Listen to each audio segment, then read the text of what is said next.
Chapter 18. On the way back, I sit in silence for a long, long while.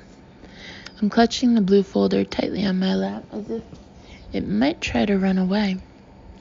The fields are whizzing past outside. John glances at me every now and then, but doesn't speak. I'm going around and around it, all in my head, trying to digest everything I've just learned. I feel like I've done a degree in Lexi Smart in the space of half an hour. I still can't believe my dad left us in trouble like that, I say at last, with no warning or anything. Oh no, John sounds non-committal. Kicking off my shoes, I draw my feet up onto the seat and rest my chin on my knees, gazing out at the road. You know, everyone loved my dad. He was so good-looking and fun and sparky, and he loved us. Even though he fucked up a few times, he really did love us. He used to call us his three girls. His three girls. John's voice is drier than ever. A dog obsessive in denial, a teenage extortionist, and a screwed-up amnesiac.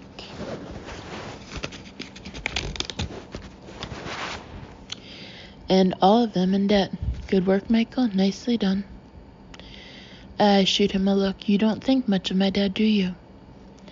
I think he had a good time and left the pieces for all of you to deal with, says John. I think he was a selfish prick. But hey, I never met the guy. Abruptly, he signals and pulls into another lane. His hands are gripping the wheel tightly. I suddenly notice he seems almost angry. At least I get myself a bit more. I chew on my thumbnail. Should I ever talk to you about it? The funeral? Once or twice. John gives me a wry smile. Oh, right, I call her all the time. I must have bored you to death. Don't be stupid. He takes a hand off the wheel and squeezes mine briefly. One day, really early on, when we were still just friends, it all came out. The whole story.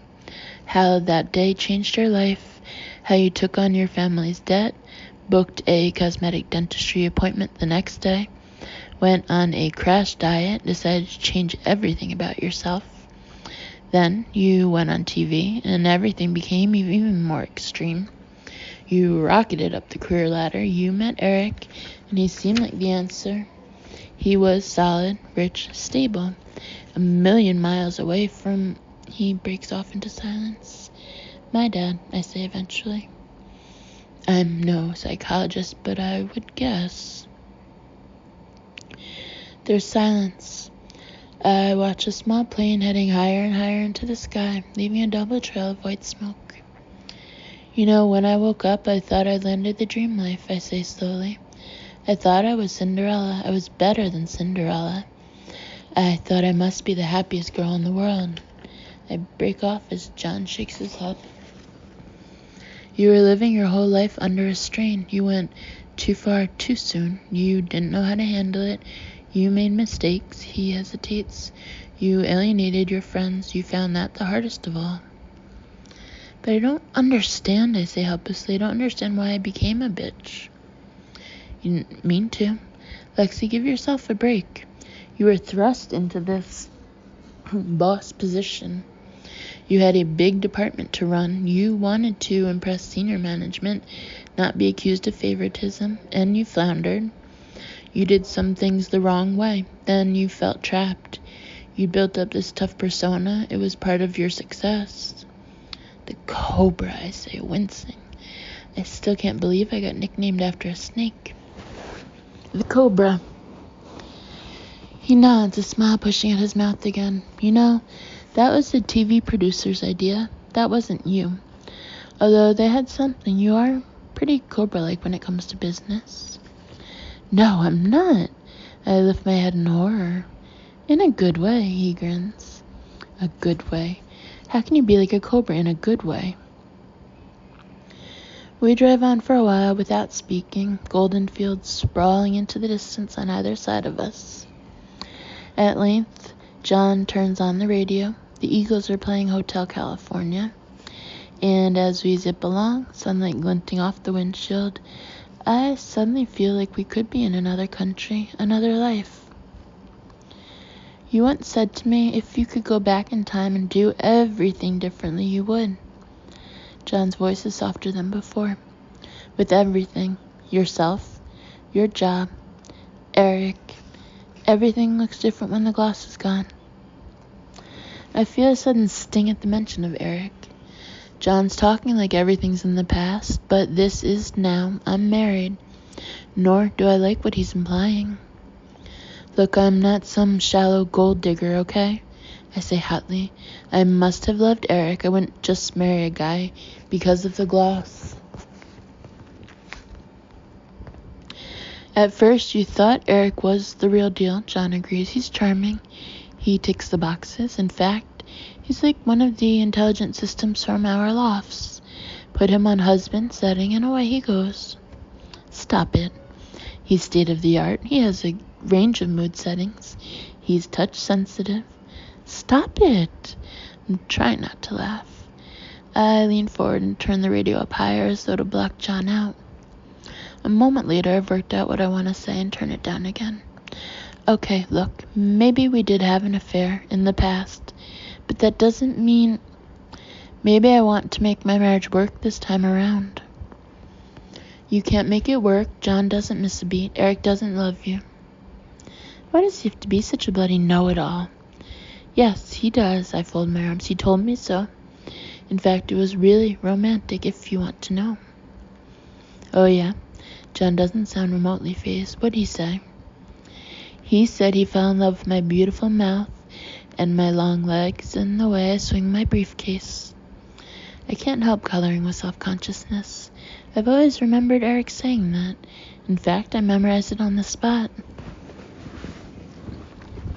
That's a crock of shit. John doesn't even turn. It's not a crock of shit, I retort indignantly.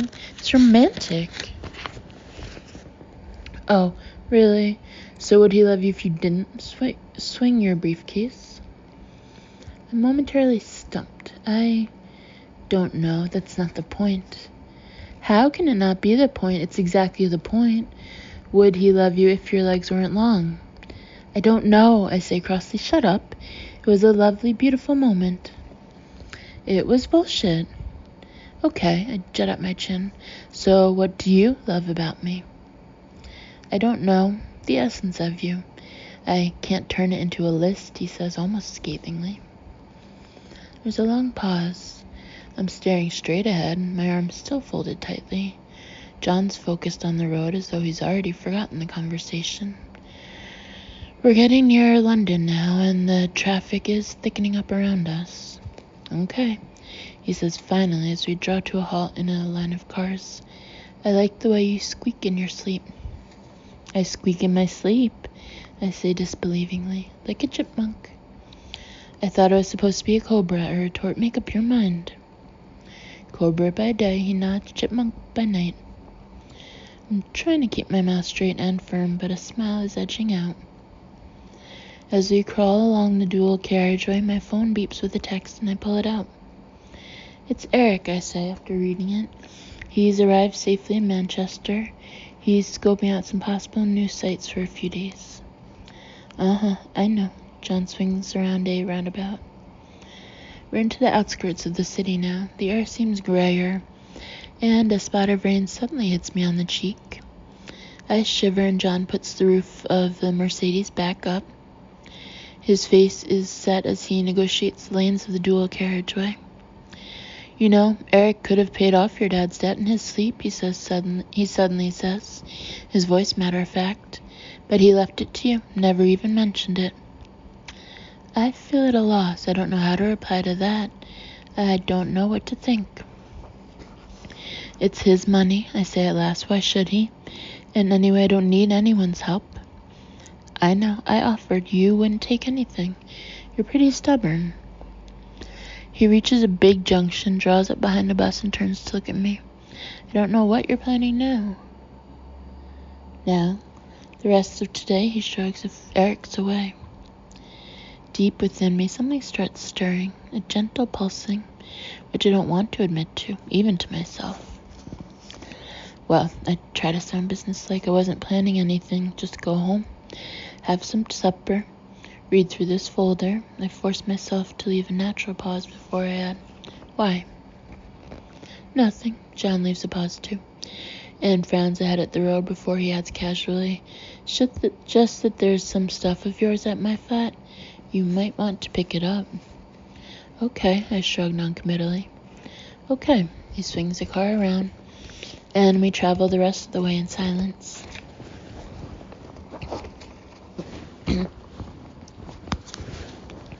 John lives in the most beautiful flat I've ever seen. Okay, it's in a daggy street in Hammersmith, and you have to ignore the graffiti on the wall opposite. But the house is big and pale brick.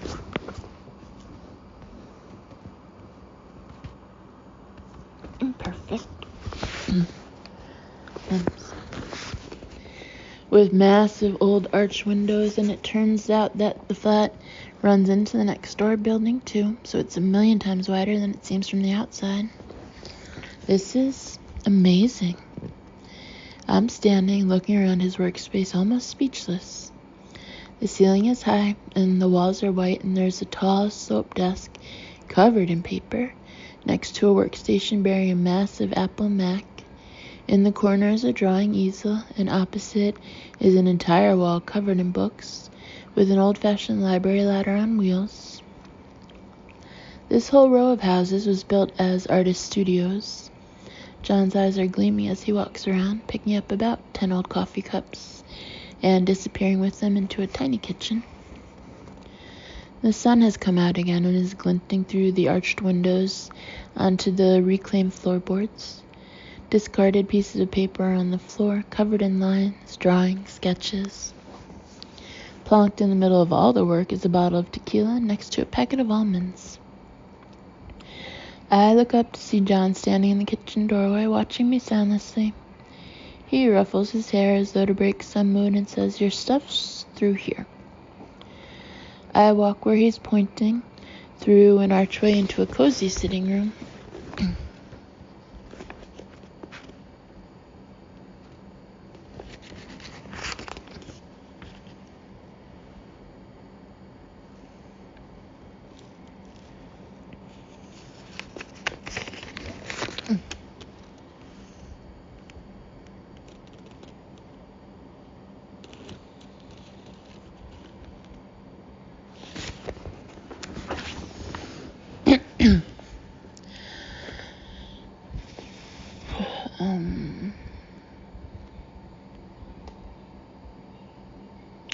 It's furnished with big blue cotton sofas and a massive leather beanbag and an old TV balanced on a chair. Behind the sofa are battered wooden shelves, haphazardly filled with books and magazines and plants, and that's my mug. I stare at a hand-painted red pottery mug that Phi once gave me for my birthday, sitting on the shelves like it belongs there. Yeah, John nods. That's what I mean. You left stuff here.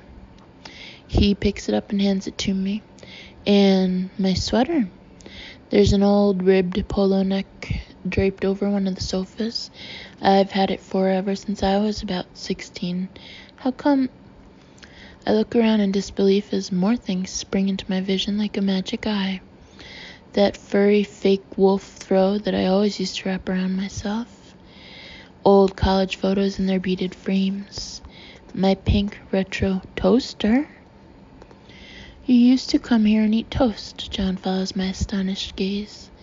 You used to cram it in like you were starving. I'm suddenly seeing the other side of me, the side I thought had disappeared forever. For the first time since I woke up in hospital, I feel like I'm at home. There's even a string of fairy lights draped around the plant in the corner. The same fairy lights I had in my little flat in Balham.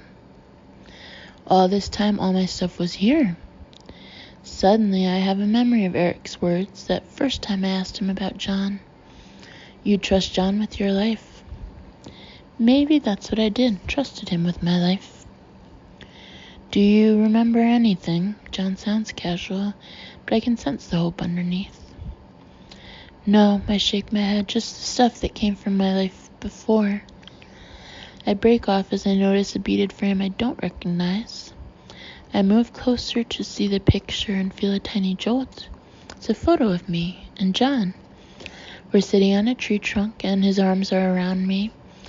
And I'm wearing old jeans and sneakers. My hair is streaming down my back. My head is tossed back. I'm laughing as though I'm the happiest girl there ever was. It was real. It was really real.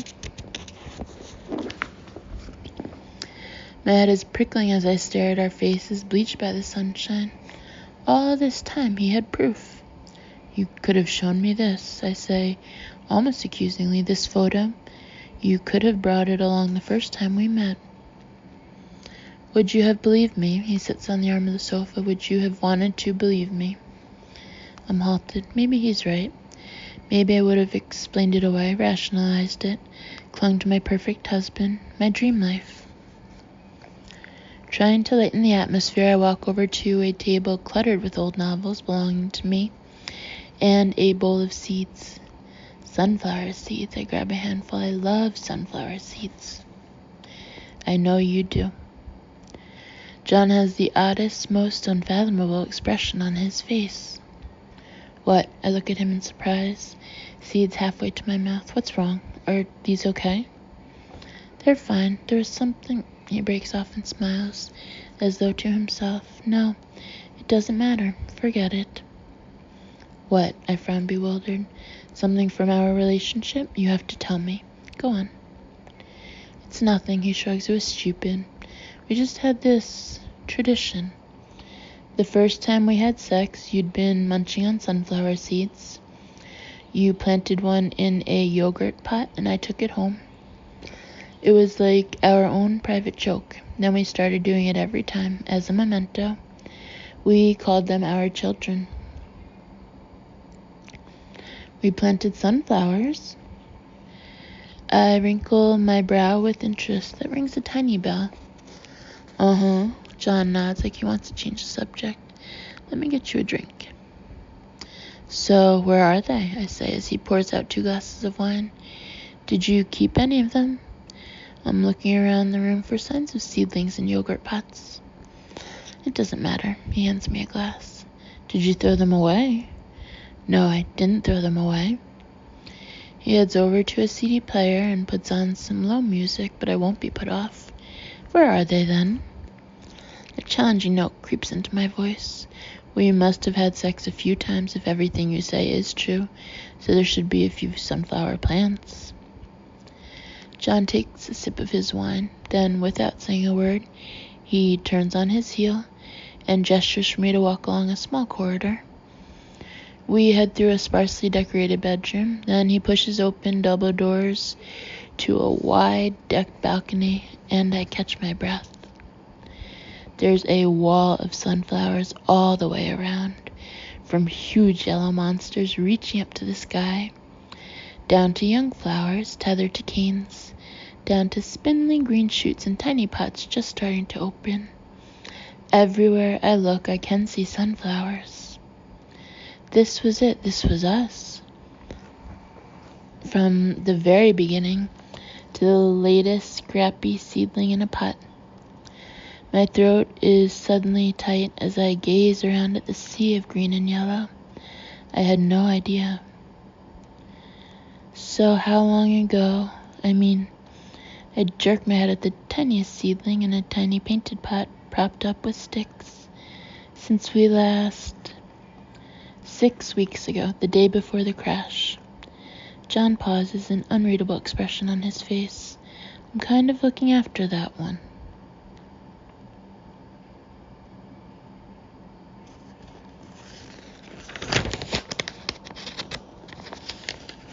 Was that the last time I saw you before I bite my lip? There's a beat of silence, then John nods. That's the last time we were together.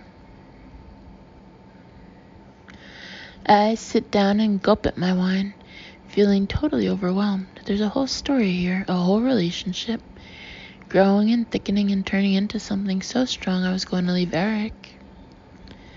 What about the first time? I say eventually. How did it all start?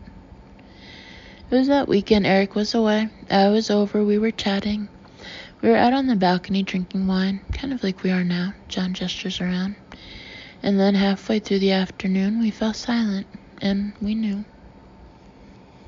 He lifts his dark eyes to mine, and I feel a lurch deep inside. He gets up and starts walking toward me. We both knew it was inevitable, he says softly.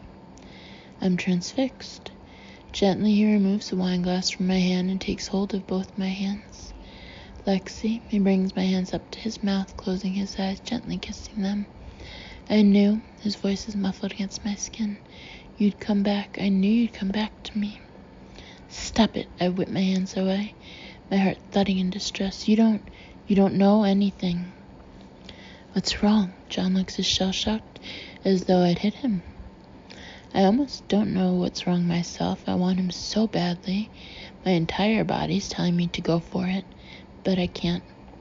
What's wrong is, I'm freaked. By what? He looks dumbfounded. By Elvis. I gesture at the sunflowers. It's too much. You're presenting me with this fully fledged relationship, but for me, it's just the beginning. I take a deep gulp of wine, trying to keep my cool. I'm too many steps behind. It's too unbalanced. We'll balance it, he says quickly. We'll work it out. I'll go back to the beginning, too. You can't go back to the beginning. I thrust my hands hopelessly through my hair. John, you're a guy who's attractive and witty and cool. And I really like you, but I don't love you. How could I? I haven't done all this. I don't remember all this. I don't expect you to love me. Yes, you do. You do. You expect me to be her. You are her. There's a sudden streak of anger in his voice. Don't give me this bullshit. You're the girl I love. Believe it, Lexi. I don't know. My voice rises in agitation. I don't know if I am, okay? Am I her? Am I me? To my horror, tears are streaming down my face. I have no idea where they came from. I turn away and wipe my face, gulping, unable to stop the torrent. I want to be her. I want to be the girl laughing on the tree trunk. But I'm not. At last I managed to get a grip on myself and turn around. John is standing in exactly the same place as he was before, a bleakness on his face that makes my heart constrict. I look around at these sunflowers, I swallow hard, and the photos, and all my things here, and I can see that it happened, but it looks like a wonderful romance between two people I don't know. It's you, says John in a quiet voice. It's me. You know both of us. I know it in my head, but I don't feel it. I don't know it. I clench a fist on my chest, feeling the tears rising again. If I could just remember one thing, if there was one memory, one thread. I trail off in silence. John is gazing at the sunflowers as though rapt by every petal. So, what are you saying? I'm saying, I don't know. I need time. I break off helplessly. Spots of rain are starting to fall on the balcony. A breeze gusts past, and the sunflowers sway against each other as though they're nodding. At last, John breaks the silence. A lift home. He lifts his eyes to meet mine, and there's no anger anymore. Yes, I wipe my eyes and push my hair back. Please. It only takes 15 minutes to reach home. We don't chat. I sit holding on to the blue folder, and John changes gear, his jaw set. He pulls the Mercedes into my parking space, and for a moment neither of us moves. Rain is thundering against the roof by now, and there's a sudden crash of lightning. You'll have to run straight in, John says, and I nod. How will you get back? I'll be fine. He hands me my keys, avoiding my eye. Good luck with that. He nods at the folder. I mean it. Thanks. I run a hand over the cardboard, biting my lip. Although I don't know how I'm going to get Simon Johnson to talk about it. I've been demoted. I've lost all my credibility. He won't be interested. You'll do it. If I can get in to speak to him, it'll be fine, but I know I'll be fobbed off. They have no time for me anymore. I sigh and reach for the car door. The rain is totally sheeting down, but I can't sit here all night. Lexi, I feel a flurry of nerves at John's tone. Let's talk, I say hurriedly. Sometime. Okay. He holds my gaze for a moment. Sometime. It's a deal. He gets out, lifting his hands ineffectually against the rain. I'm going to find a cab. Go on, run. He hesitates, then drops a kiss on my cheek and strides away. I pelt through the rain to the entrance, nearly dropping the precious folder, then stand under the portico, gathering the papers together, feeling a fresh spasm of hope as I remember the details. Although what I said was true, if I can't see Simon Johnson, it will all be for nothing.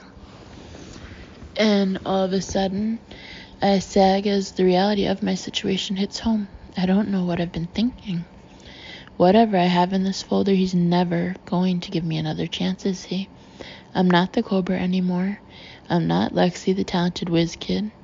I'm the memorial challenged embarrassment to the firm. Total fuck up. Simon Johnson won't even give me 5 minutes, let alone a full hearing. I'm not in the mood for the lift. To the obvious astonishment of the doorman, I head for the stairwell and trudge up the gleaming steel and glass stairs that not a single resident of this block ever uses. Once inside, I put on the remote control fire and try to hunker up on the cream sofa, but the cushions are all shiny and awkward, and I'm afraid of my rain-damp head leaving a stain on the fabric. So in the end, I get up and head to the kitchen to make a cup of tea. After all the adrenaline of the day, I'm leaden with disappointment, so I learned a few things about myself. So what? I got totally carried away with John, with the deal, with everything. This whole day has been a pipe dream.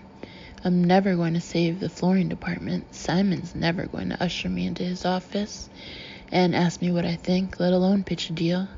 Never in a million years. Not unless... No, I couldn't. Could I? I'm frozen in a disbelieving excitement, thinking through the implications, with Simon Johnson's voice running through my head like a soundtrack. If you recovered your memory, Lexi, then things would be different. If I recovered my memory, then things would be different. The kettle is coming to the boil, but I don't even notice. As though in a dream, I pull out my mobile phone and direct dial. Fi, I say as soon as it's answered. Don't say anything. Listen.